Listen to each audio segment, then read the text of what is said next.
네, 안녕하세요. 화이브지 철학의 이은영입니다. 반갑습니다. 네, 오늘은 성균관대학교 명예교수님 이기동 교수님을 모셨습니다. 너무 지금 이 시대에 아주 큰 선생님이세요. 귀한 걸음 해주셔서 너무 감사합니다, 교수님. 네, 오늘은 그 천자문 유곤 도군 하여 그 능마 강소라 요 내용을 좀 부탁드려봤습니다. 교수님. 네, 안녕하십니까? 반갑습니다. 그 천자문 저도 이렇게 많이 공부한 적이 없어서요. 보니까 상당히 어렵고 심오한 그런 내용인데요. 한번 읽어보고 생각을 같이 좀 해보겠습니다. 유곤 도군 이런 말이 있네요. 유자는 논다는 뜻입니다. 유. 그 책받침에 그 유자 있는데 책받침은 이렇게 다닌다, 간다 이런 뜻이기 때문에 놀러 다닌다, 뭐 야유회, 들에서 놀러 가는 모임 뭐 이런 뜻이 되는데 놀유, 고는 물고기 이름입니다. 예, 어마어마하게 큰 물고기입니다. 그리고 독은 홀로, 혼자 이렇게 혼자 쓴다, 독립 뭐 이러죠. 독보적이다, 이거 다 홀로라는 뜻입니다. 운은 운전, 운행 뭐 이런 뜻으로 쓰입니다. 움직인다 이런 뜻입니다. 그러니까 그 노는 곤이라는 물고기가 혼자서 바다에서 왔다 갔다 하는 겁니다. 왜 곤이라는 물고기는 혼자서 헤엄치고 다닐까요? 너무 커서 같은 류가 없습니다.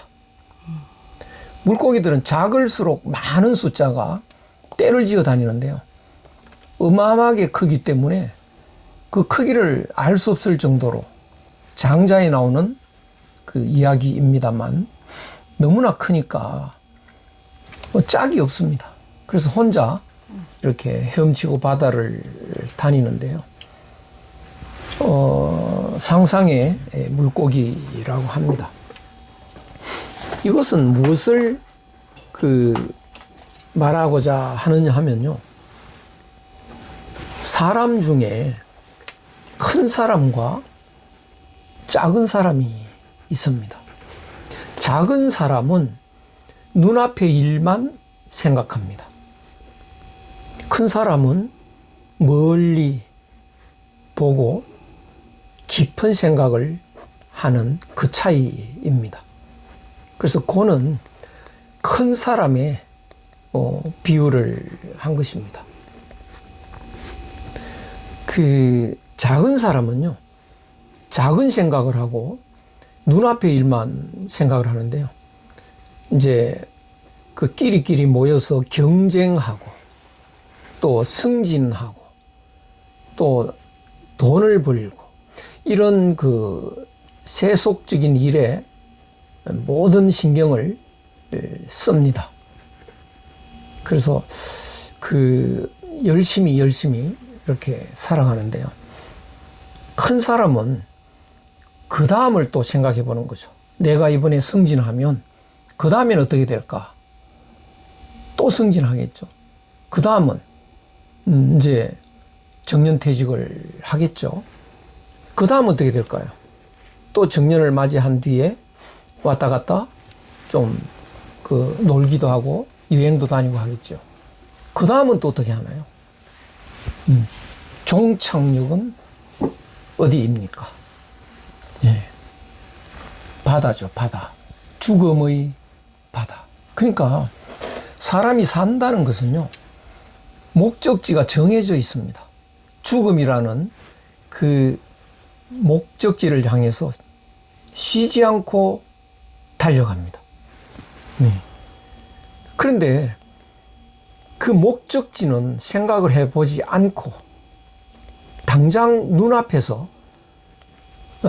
비슷비슷한 사람끼리 경쟁해서 지면 억울하고 슬프고요. 이기면 기분 좋고 그런 상태로 많은 사람들이 살아갑니다. 근데 큰 사람은요. 그 다음을 생각해 보면 큰 사람은 종착점을 아는 거죠. 그러면 그 세월은 빠르지 않습니까? 그래서 휙 지나서 하다 보면 종착점에 도달하게 되는데요. 그래서 숨이 가빠오게 되고 사라져 갑니다. 예. 한 줌의 재가 될 수도 있고 땅 밑으로 들어가 흙이 될 수도 있습니다. 까마득한 먼 훗날의 이야기가 아니고 바로 금방 다가오는 내 인생의 이 종착점입니다. 왜 금방이라고 생각하느냐 하면요. 지나온 그 시간을 생각해 보면 정말 빨랐지 않습니까? 이제 남은 시간은 훨씬 더 빠른 거죠. 그렇다면 지금과 같은 방식으로 만족하게 살아갈 수가 없습니다. 과연 어떻게 살아야 제대로 사는 것인가? 공자는 뭐라고 하느냐면요. 사람들이 자기가 참 똑똑하다고 하더라. 내 잘났다 이런 생각을 하는데요.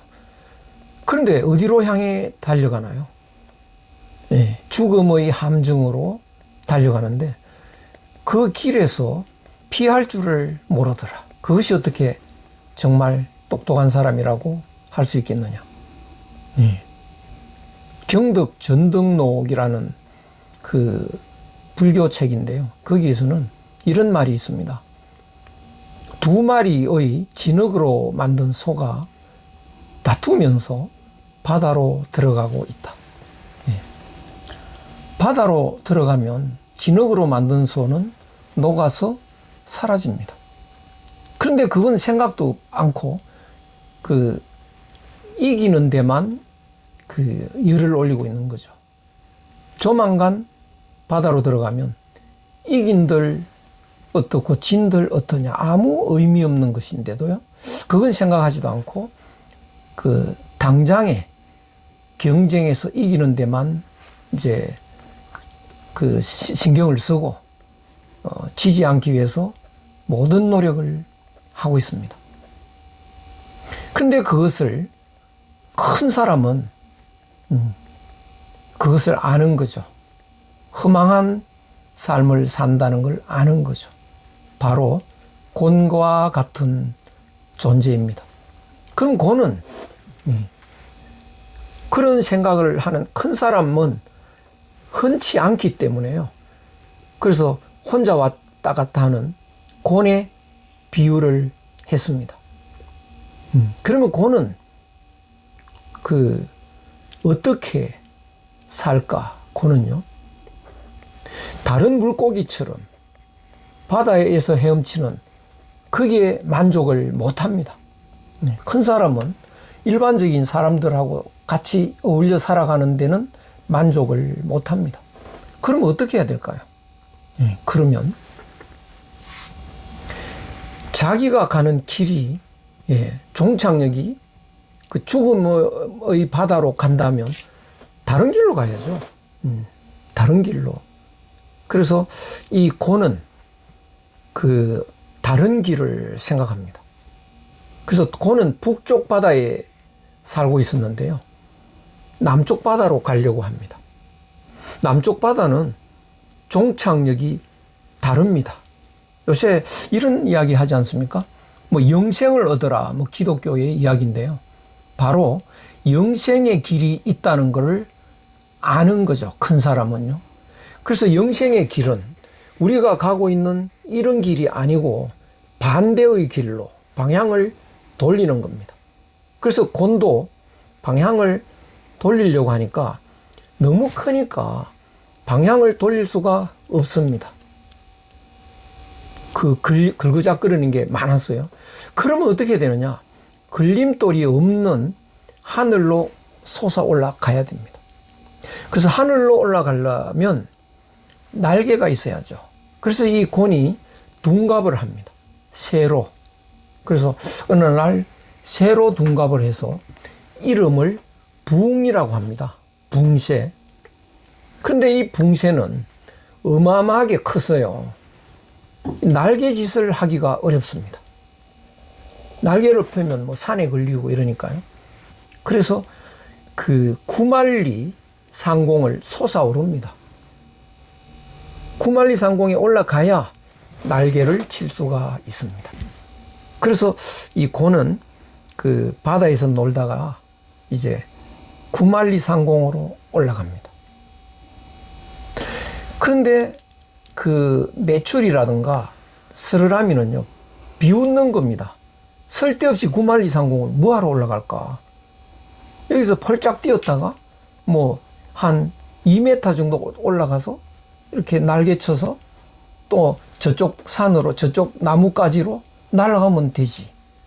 구만리를 뭐하러 날아갈까? 붕새는 구만리를 올라가지 않고는요, 만족할 수가 없습니다. 그냥 운신도 못 합니다. 바로 그 큰 사람은요, 새 속의 삶에 만족이 안 되는 거죠. 그 힘든 구만리 상공으로 올라갑니다. 구만리 상공으로 올라가는 길이 있습니다.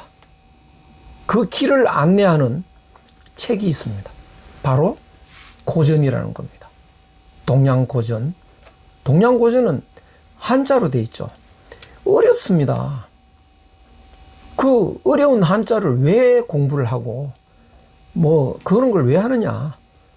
그냥 편하게 살고 즐거운 일이 많은데 무슨 그 잠도 안 자고 어려운 한문 공부를 하느냐라고 비웃을 수가 있는데요.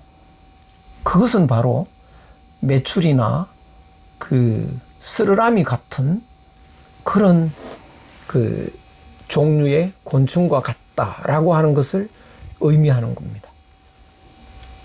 이 큰 사람은 그 어려운 한문을 공부하지 않고는 그 가만히 있을 수가 없습니다. 이대로 살 수는 없습니다. 그래서 그런 공부를 통해서요, 그 큰 사람이 정말 되는 것, 영원한 진리를 얻는 것, 그 길로 가지 않고는 만족할 수가 없습니다. 그래서 구만리 상공을 이제 올라가는데요. 올라가서 보면 크기는 구름 한 점이 없습니다. 걸림돌이 하나도 없습니다. 그 구만리 상공으로 올라가서 보면 구름이 저 밑에 있습니다. 그래서 그 넝마라는 것은요, 구만리 상공에서 이렇게 내려다보면 거기에 그 구름은 저 밑에 있죠. 구름이 있는 곳이 하늘이죠. 그러니까 하늘이 저 밑에도 있습니다. 구만리 상공에서 보면요. 그 구름들이 석양빛에 이렇게 비쳐서 붉은 색깔을 띠기도 하고요. 뭐 또 이 구름이 먹구름이 되면 검은 색깔을 띠기도 하겠죠. 그래서 그 햇빛에 반사하는 붉은 그 구름이 있는 그 하늘, 붉을강 하늘소입니다. 붉은색을 띤 구름 하늘이죠. 그 구름 하늘을 이렇게 능멸한다는 건 위에서 이렇게 내려다보는 겁니다. 내려다보면서 만지고 이렇게 그런 이 하늘 높이 올라갔습니다. 그럼 그 다음엔 뭘 할까요? 남쪽으로 날아가는 거죠. 남쪽엔 뭐가 있느냐? 진리의 바다입니다. 북쪽의 바다는 그 죽음의 바다라고 하면요, 이제 진리의 바다로 그 날아갑니다. 그렇게 그 이 날아가서 이 남쪽 바다에 도착을 하면 이제 거기는 영원한 삶, 죽음의 바다로 가서 끝나는 인생이 아닌 그런 세계가 이제 펼쳐지는 것이죠. 그 길을 가는 것. 그 길을 가려고 하는 그 사람의 그 철학적인 갈증, 그것을 멀리 보지 않는 사람들은요, 이해할 수가 없습니다. 이 장자의 제일 앞에 나오는 소여유 편의 이야기입니다. 우리나라에 남명조식 선생이라고 계십니다. 조식 선생. 대단하신 분이죠. 그분은 젊었을 때 장자를 열심히 공부를 하셨습니다. 그래서 장자를 공부하다 보니까 과거 시험 치고 하는 것은 아주 세속적으로 보이는 겁니다. 과거 시험 쳐서 벼슬하고 승진하고 아주 성공을 하면 영의 정도 되고 그 다음에 뭘 하는 겁니까? 이제 죽음으로 마감하는 인생, 그게 양에 차지 않습니다. 그래서 이제 남명 선생은 과거 시험을 안 봅니다. 그랬더니 그 모친께서 남명 선생한테 얘야, 과거 시험 한번 봐라. 그래서 세상 일에 대해서 초연할 수는 있지만 모친의 부탁은 뿌리칠 수가 없었습니다. 그래서 과거 시험을 보셨다고요. 합격했을까요? 못 하셨을까요? 당연히 못 하십니다. 과거 준비를 안 하시죠. 과거 시험 하려면, 시험 치려면 과거 시험 준비를 해야 됩니다. 예상 문제집도 풀고 그 답 쓰는 요령도 공부해야 되는데 구만리 창공으로 올라가는 붕세의 심정으로 그 과거 공부할 수가 없죠. 그래서 불합격을 한 뒤에 어머님을, 모친을 설득을 하십니다. 제가 시험은 쳐드렸는데 불합격을 했습니다. 근데 제가 서운해하지 않도록 열심히 하겠습니다. 그래서 큰 진리를 얻어서 우리 정말 내가 뛰어난 철학자가 되면 어머님이 서운해하지 않도록 그런 사람이 될 테니까 믿어주십시오. 그래서 허락을 받고 이제 이 장자 철학에 이제 몰두하시는 거죠. 그래서 장자 철학에서 보니까 이 붕세가 구만리 가서 남쪽 바다로 가는 거죠. 그 남쪽 바다가 남명입니다. 본인의 호가 남명이죠. 남명 선생. 그래서 이 공부가 어느 정도 성숙한 뒤에 서울에 계시다가 구만리 상공으로 올라가서 붕세가 된 기분으로 남쪽을 날아가시는데 어디로 가느냐? 김해로 가십니다. 김해. 그래서 김해를 가셔서 정자를 지었는데요. 산해정이라는 정자를 짓고 거기서 학생을 가르치는데 바로 진리를 가르치는 겁니다. 왜 산해정이 있냐 하면요. 태산에서 태산 산자입니다. 태산할 때 산, 해는 바다입니다. 바다를 바라보면서 그런 붕세의 기분으로 간 곳이 이제 김해였는데, 그래서 산해정에서 이제 이 영원한 진리를 가르친 그런 이제 대스승이신 거죠. 바로 붕세의 이야기를 실천하신 분입니다. 네. 그래서 크신 분이죠. 생사를 초월하신 분입니다. 그래서 벼슬을 안 하셨으니까 직함이 없어요. 직함이 하나도 없으니까 그냥 처사라고 합니다. 처사라는 것은 벼슬이 없는 시골에 처해 있는 선비라는 뜻인데요. 그래서 워낙 크게 되시니까 그 조선시대에 삼정성이 불여 일처사다. 정성셋을 합해도 한 처사만 못하다. 그 말이 생겼는데요. 그 한 처사가 바로 남명 선생을 두고 하는 말입니다. 예. 이 8글자 천자문인데요. 심오한 뜻이 있습니다. 그래서 그 사람이 무한한 진리를 얻는다는 건 무엇이냐? 남쪽 바다에서 영원한 삶을 산다는 건 무엇이냐? 우리들이 갖고 있는 마음이라는 것은요, 이제 잘 보시면 두 마음이 있는데요. 하나는 본래 마음이고 하나는 욕심입니다. 욕심은 몸속에 들어있는 거라서 조그만합니다. 몸이 죽으면 그 욕심도 함께 사라져 갑니다. 그래서 욕심에 갇혀 있는 사람은 작은 사람인데요. 본심은 하늘 마음입니다. 본심을 회복하면 내 마음이 하늘입니다. 하늘은 무한하죠. 내 마음도 무한합니다. 하늘 마음으로 사는 사람은 하늘이죠. 도둑의 마음으로 사는 사람은 도둑입니다. 그래서 내 본래 마음을 회복하면 나는 하늘 같은 사람인데요.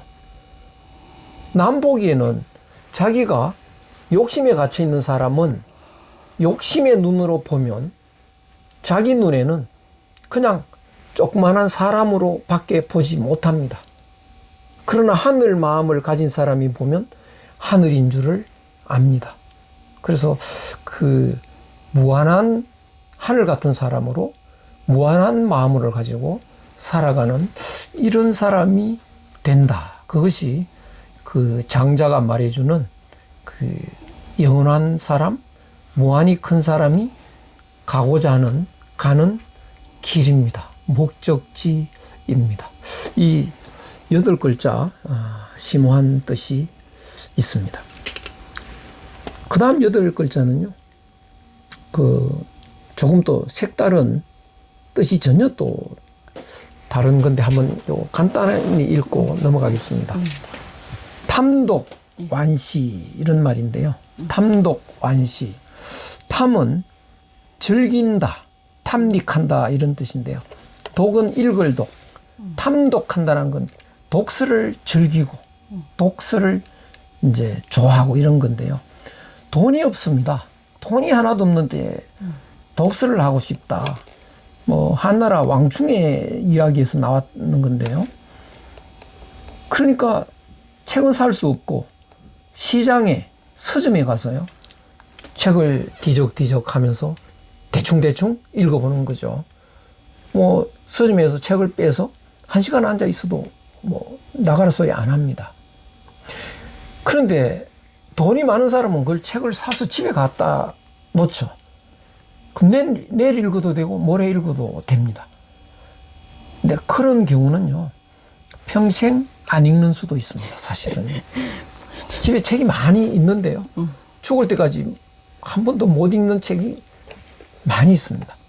근데 돈이 하나도 없는 사람은 그 서점에서 이렇게 뒤져보고 그때는 그것이 바로 머리에 들어갑니다. 그 책을 자기가 못 사니까요. 그게 오히려 더 자기 있게 된다고요. 그 왕중이 그렇게 공부를 했다는 겁니다. 그래서 공부하고 싶어서 못 견디는 가난한 사람은 서점에서 잠깐 읽는데 그게 진짜 자기 거 된다. 그런 이제 비유를 한 거고요. 우목낭상이라. 붙일 우, 눈목. 눈을 책에 붙인다고요. 잠깐.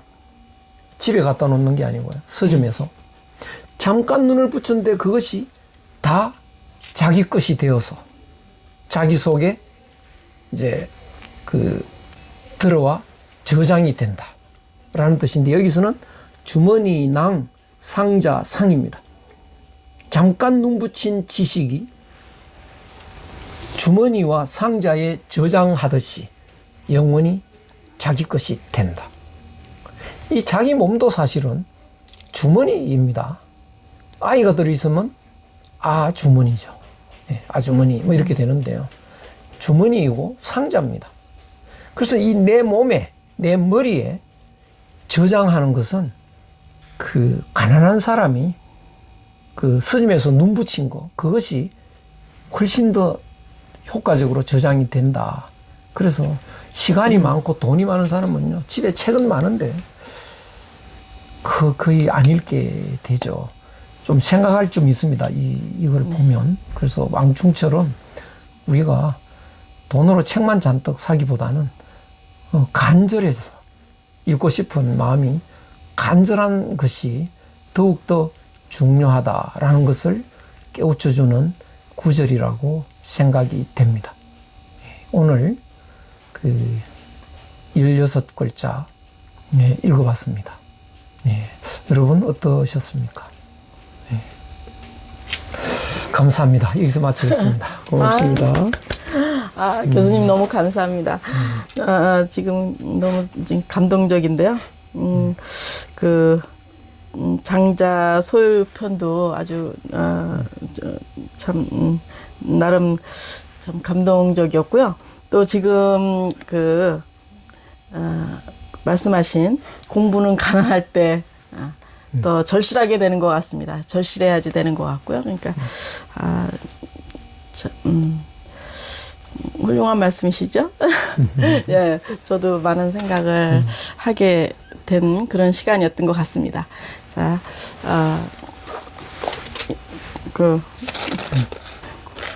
바쁜 시간 내주셔서 너무 감사합니다, 고맙습니다. 교수님. 감사합니다. 즐거웠습니다. 찬찬히 한번 다시 들어보는 그런 시간이 되었으면 좋겠습니다. 감사합니다. 고맙습니다.